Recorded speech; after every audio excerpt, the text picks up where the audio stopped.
देश भर में शिक्षक पात्रता परीक्षा यानी टीईटी को लेकर छिड़ी बहस अब मैहर तक पहुंच गई है, जहां वर्ष 2010 से पहले नियुक्त शिक्षकों ने अपने सेवा अधिकारियों की सुरक्षा को लेकर सरकार से ठोस कदम की मांग उठाई थी। जहां इस मांग को लेकर मध्य प्रदेश शिक्षा संघ मैहर के प्रतिनिधि मंडल ने गुरुवार को डिप्टी कलेक्टर अश्मिता पटेल को ज्ञापन सौंपा है। जहां शिक्षकों का कहना है कि 23 अगस्त 2010 को राष्ट्रीय अध्यापक शिक्षा परिषद ने शिक्षक पात्रता परीक्षा को शिक्षकों की नियुक्ति योग्यता के रूप में लागू की थी, लेकिन उससे पहले विभिन्न राज्यों में उस समय लागू नियमों और पात्रता के आधार पर लाखों शिक्षकों की नियुक्तियां पूरी तरह वैध तरीके से की जा चुकी थी। वहीं उनका यह कहना है कि नियुक्ति के समय जो नियम प्रभावी थे उसके अनुसार उन्होंने नौकरी प्राप्त की और वर्षों से पूरी निष्ठा के साथ विद्यार्थियों को शिक्षा दे रहे हैं। वहीं ऐसे में बाद में बनाए गए नियमों में प्रभाव से लागू करना न्याय और कानून के मूल सिद्धांतों के खिलाफ है। जहां शिक्षकों ने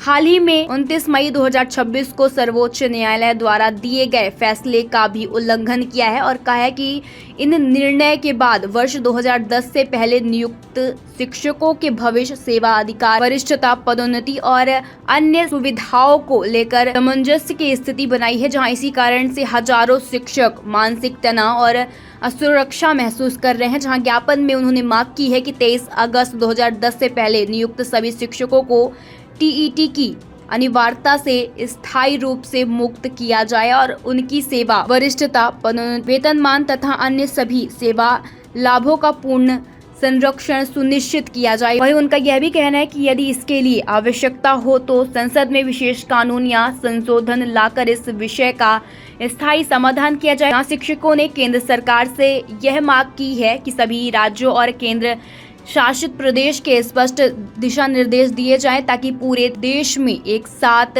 व्यवस्था लागू हो और शिक्षकों के बीच फैसला अनिश्चितता समाप्त हो सके। जहां शिक्षक संघ के प्रतिनिधियों ने भी कहा है कि वर्षों तक शिक्षा व्यवस्था को मजबूत बनाने में योगदान देने वाले अनुभवी शिक्षकों के साथ किसी भी प्रकार का अन्याय नहीं होना चाहिए। साथ ही उन्होंने यह भी कहा है कि उनके अनुभव और सेवाओं का सम्मान किया जाना चाहिए, न कि नई पात्रता शर्तों के आधार पर उनके अधिकारों पर सवाल खड़े करना चाहिए। जहां शिक्षकों ने उम्मीद जताई है कि केंद्र सरकार इस विषय पर संवेदनशीलता के साथ विचार करेगी और जल्द से जल्द ऐसा निर्णय लेगी जिससे लाखों शिक्षकों का अधिकार सुरक्षित रह सके और उनके भविष्य को लेकर बना संशय हमेशा के लिए समाप्त हो सके।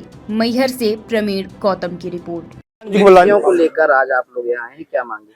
हमारी मांगे हैं, जो सुप्रीम कोर्ट ने निर्णय दिया है कि सभी शिक्षकों को टीईटी की परीक्षा देनी होगी, जबकि हमें जो आरटीई के तहत ये नियम लागू हुआ 2010 में, तो 2010 के पहले की नियुक्तियां जो हैं वो शासन के नियमानुसार जो भी निर्धारित की गई थी परीक्षा उसके आधार पर हुआ है। तो पुनः उनको 30 वर्ष की सेवा के बाद क्यों ये टीटी परीक्षा दे रहा है? इसको टीटी परीक्षा समाप्त की जाए और जिनकी 30 वर्ष की सेवाएं वो अनवरत जारी रहे। इसके विरोध में हमारा ये ज्ञापन है कि ये टीटी परीक्षा वाला का बंद किया जाए, सुप्रीम कोर्ट के निर्णय को संशोधित किया जाए। यदि नहीं होता है तो क्या आगे की रणनीति? आगे की रणनीति हमला भी इसके पहला चरण ज्ञापन है, फिर इसके बाद हमारा धरना है, फिर हमारा आंदोलन है जिसमें क्रमिक और आमरण अनशन भी निर्धारित है।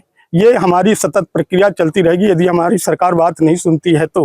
अब सरकार हमारी बात सुन लेती है तो हमारा बहुत अच्छा है। 2010 से लागू हुआ, 2010 के बाद अपनी टीटी कर लेंगे। क्या नाम आपका? उमेश कुमार तिवारी। कहाँ पे पदस्थ आप? इस समय मैं सेवानिवृत्त शिक्षक हूँ, संगठन मंत्री हूँ मध्य प्रदेश शिक्षक संघ का।